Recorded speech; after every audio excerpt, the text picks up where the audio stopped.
Hello everyone, कैसे हैं सभी लोग। उम्मीद है सब लोग ठीक होंगे। और जैसा कि आपको पता है, सिंधु घाटी सभ्यता हम लोग अब पढ़ने वाले हैं, क्योंकि इससे पहले 3 वीडियो हमने अपलोड कर दिए हैं लूसेंट हिस्ट्री को लेकर के। पार्ट 1, पार्ट 2, पार्ट 3, लगभग 16-16 मिनट के वीडियोज़ हैं सारे के सारे। आप लोग चाहो तो देख सकते हैं। आप एक क्रमबद्ध तरीके से देखेंगे तो ज़्यादा अच्छा लगेगा, इंटरेस्टिंग चीज़ें मिलती रहेंगी। ठीक, तो हम लोग इसकी शुरुआत करते हैं। वैसे अगर बताया जाए तो सिंधु घाटी सभ्यता लगभग आपका 2 से 3 घंटे का टॉपिक है, लेकिन किताब के सहारे पढ़ा जाए, इस लूसेंट के सहारे पढ़ा जाए तो देखते हैं कहाँ तक कितनी देरी में ये चीज़ कवर की जा सकती हैं। चलिए तो हम लोग शुरुआत करते हैं सिंधु घाटी सभ्यता या सिंधु सभ्यता। रेडियो कार्बन 14 जैसी नवीन विश्लेषण पद्धतियों के द्वारा सिंधु सभ्यता की सर्वमान्य तिथि जो मानी गई है, कितनी मानी गई? 2400 ईसा पूर्व से 1700 ईसा पूर्व ये माना गया है। देखो, जो सिंधु घाटी सभ्यता का मतलब होता है जिसे लोगों का रहन सहन, खान पान, संस्कृति, कल्चर, ये सारी चीज़ें पहले भी हुआ करती थी। पहले होने का मतलब जैसे हम लोग कल्पना कर सकते हैं, आज से 20 साल पहले, 50, 100, 200, 500 साल पहले भी लोग हुआ करते थे। 1000 साल पहले लोग भी हुआ करते थे, 2000 साल पहले, ठीक है। और ईसा मसीह का जन्म हुआ उसके भी 2400 साल पहले, 2400 या 1700 ईसा पूर्व जो बताया गया है ये चीज़ें, तो इसके पहले भी लोग हुआ करते थे। उनका रहन सहन, खान पान, खेती किसानी, व्यापार और घर मकान, नगरीकरण, शहरीकरण, मतलब सारी चीज़ें थी उनके पास। उनके पास भी सारे संसाधन मौजूद थे। पूरी सभ्यता का निर्माण किया और उसी को बोला गया सिंधु घाटी सभ्यता। अब देखो, इसमें बहुत बड़े नगर भी हुआ करते थे, हड़प्पा, मोहनजोदड़ो, कालीबंगा और राखीगढ़ी, बहुत सारे नगर हुए। ठीक, तो खोजे गए कुछ आज़ादी के पहले, कुछ आज़ादी के बाद में खोजे गए। और जैसा कहा गया इसमें कार्बन 14, तो कार्बन 14 के माध्यम से खोजा गया, मतलब कि आयु पता की गई। कार्बन 14 एक रेडियो सक्रिय पदार्थ होता है। अगर इसके बारे में आप अच्छे से जानना चाहोगे तो फिर बता देंगे कार्बन 14 क्या होता है। जैसे यूरेनियम को चट्टान की आयु निकालने के लिए प्रयोग करते हैं, ऐसे ही कार्बन 14 को हम लोग जीवाश्मों की आयु पता करने के लिए उपयोग में लेते हैं। ठीक, हर जीवाश्म में पाया जाता है कार्बन 14। सिंधु सभ्यता की खोज दयाराम साहनी ने की थी। किसने की थी? दयाराम साहनी ने सिंधु सभ्यता की खोज की थी। और राखालदास बनर्जी ने मोहनजोदड़ो की खोज की थी। हड़प्पा की भी खोज किसने? दयाराम साहनी। देखो, ये नदियों के नाम पर रखे गए सभ्यताओं के नाम। जैसे मेसोपोटामिया की जो सभ्यता थी, क्योंकि मेसोपोटामिया की सभ्यता विश्व की सबसे पुरानी सभ्यता, और भारत की सबसे पुरानी सभ्यता कौन सी है? तो सिंधु घाटी सभ्यता। क्योंकि नदियों के किनारे लोग रहते थे, वहाँ पर खेती किसानी, पशुपालन, अपने पीने का पानी और वृक्षों के लिए, सबके लिए पानी की आवश्यकता मूलभूत रूप से चाहिए। क्या? उनको पानी चाहिए। और पानी के नदियों किनारे रहे तो सिंधु नदी किनारे रहे तो सिंधु सभ्यता, नील नदी किनारे रहे तो नील सभ्यता। तो इस प्रकार से सभ्यताओं का विकास होता रहा। ठीक है, चलो इसको देखते हैं। सिंधु सभ्यता को प्राक ऐतिहासिक अथवा कांस्य युग में रखा जा सकता है। कांस्य युग, लौह युग, ताम्र युग, इसका मतलब ये होता है जब किसी धातु को खोज लिया गया। तांबा खोजा गया तो ताम्र पाषाण या ताम्र युगीन सभ्यता हो गई।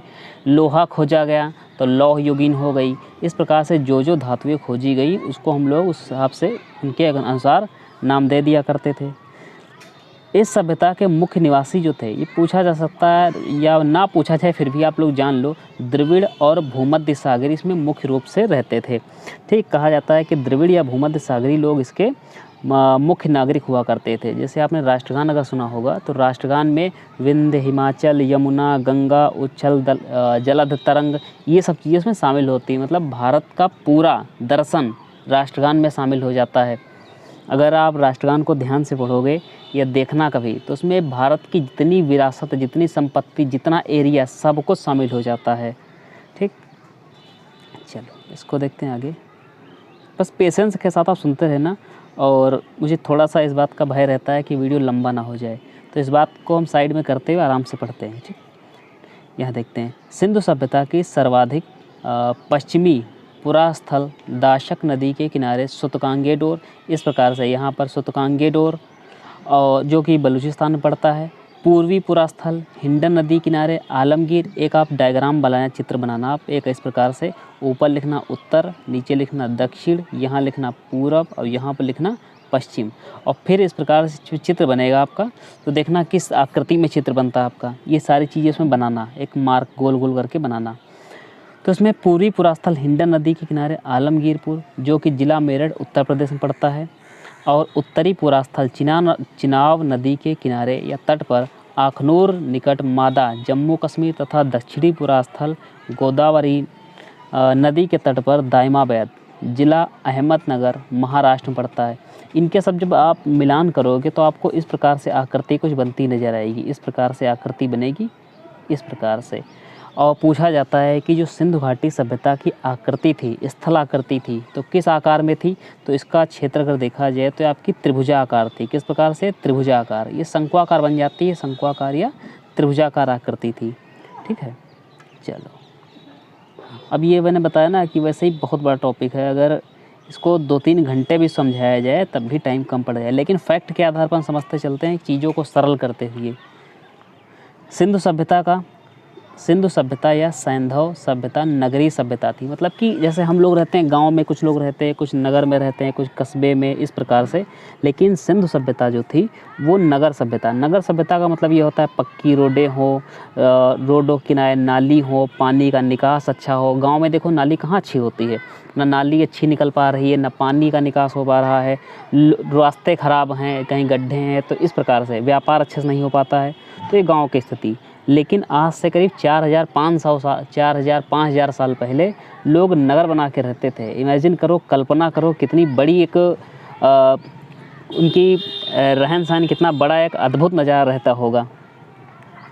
सैंधव सभ्यता नगरीय सभ्यता थी और सभ्यता से प्राप्त परिपक्व अवस्था वाले स्थलों में केवल 6 बड़े नगरों की संज्ञा दी गई है। मतलब कि जो अभी तक अच्छे से नगर हमको जानकारी मिली है, बहुत अच्छे से हमने समझा है जिनके बारे में, नगरीकरण के बारे में, उनकी स्थलाकृतियों के बारे में, तो वो कौन कौन से हैं? मोहनजोदड़ो, हड़प्पा। मोहनजोदड़ो कहा जाता है मृतकों का टीला, मोहनजोदड़ो।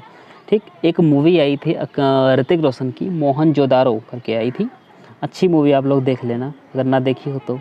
हड़प्पा, गढ़वारी वाला, धौलावीरा, राखीगढ़ी, कालीबंगन, ये सब आपके 6 बड़े शहर थे या 6 बड़े स्थल थे जिनको नगरों की संज्ञा दी गई है।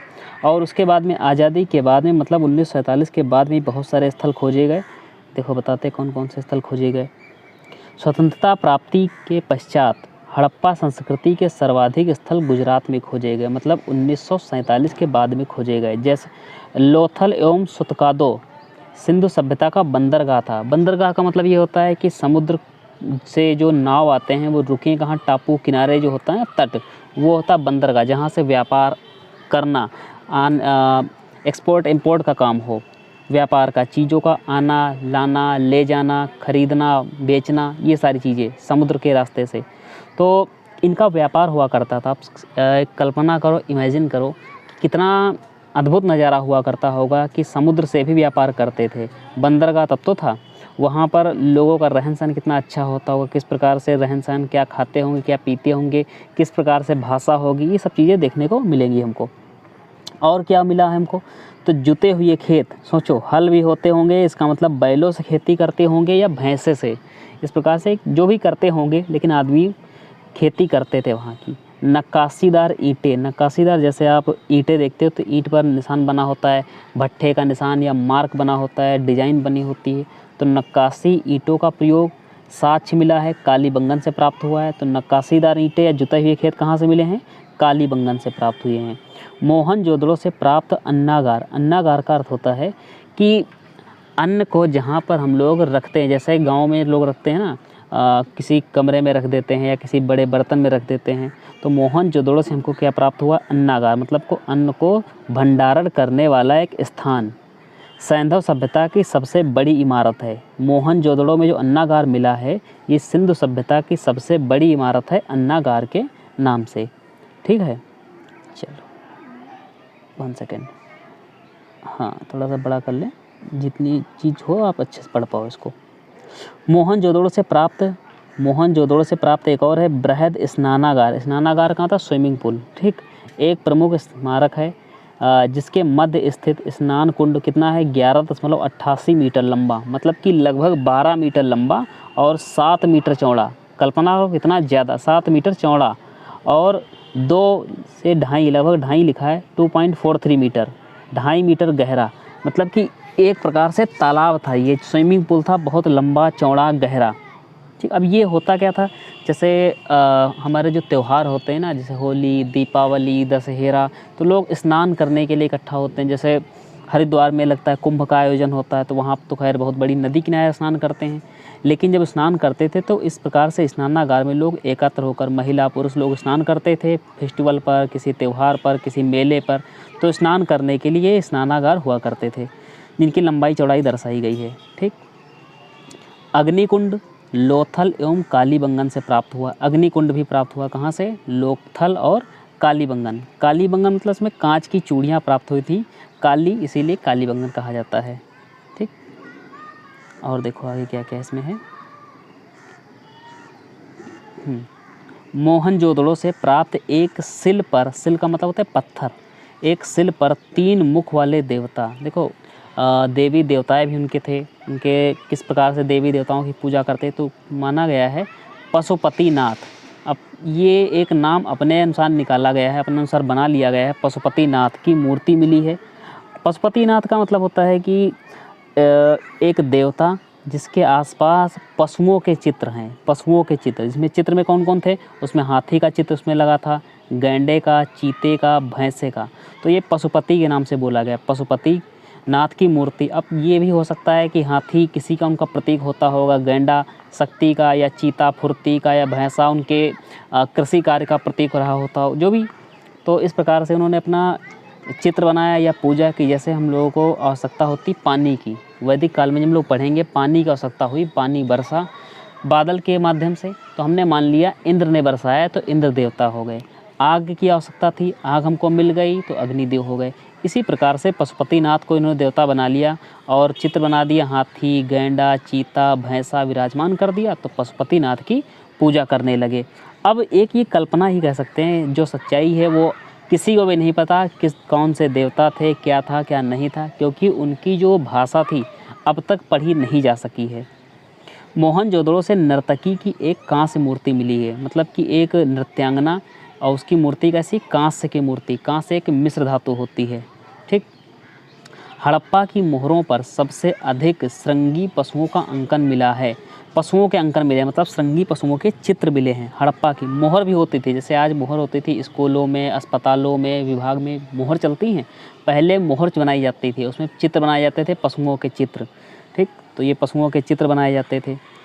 और क्या, मनके बनाने के कारखाने, मनके मतलब कि मिट्टी के बर्तन, मनके बनाने के कारखाने लोथल एवं चून्होदड़ों से प्राप्त हुए हैं। तो कहाँ से प्राप्त हुए हैं मनके, लोथल से, चून्होदड़ों से मिट्टी बनाने के बर्तन, और हड़प्पा से मोहर, और मोहर में किसके, पशुओं के चित्र मिले हैं। देवी देवता कौन के थे, पशुपतिनाथ। पशुपतिनाथ के चित्र कौन कौन से, हाथी, गैंडा, चीता, भैंसा, इस प्रकार से इनके चित्र हुआ करते थे। और देख लो भी कुछ और इसमें दिया गया है। देखो व्यापार इनका किस प्रकार से था, ये देख लेते हैं। व्यापार तो सिंधु काल में विदेशी व्यापार हुआ करता था, और आयातित मतलब वस्तुएं जो आयात करते थे, हम लोग लाते थे, खरीदते थे। ठीक, ये आयात। और निर्यात का मतलब होता है भेजना। आयात मतलब आना, विदेश से देश में आना, और निर्यात का मतलब देश से विदेश में भेजना। क्या क्या आयात करते थे, तांबा, कहाँ से, खेताड़ी से, बलूचिस्तान से, ओमान से। चांदी भी खरीदते थे, अफ़गान से, ईरान से खरीदते थे। सोना, Karnataka, Afghanistan, Iran. Tin, Afghanistan, Iran. और ये क्या लिखा है, सॉरी, और गोमेद, लाजवर्त, सीसा, ये कई सारी धातुएं, कई सारी वस्तुओं की हम खरीदारी करते थे विदेशों से। और लाजवर्त ये एक प्रकार की क्या था, मुझे इतना आइडिया नहीं हो पा रहा है कि लाजवर्त क्या, इसमें कुछ दिख भी नहीं रहा अच्छे से।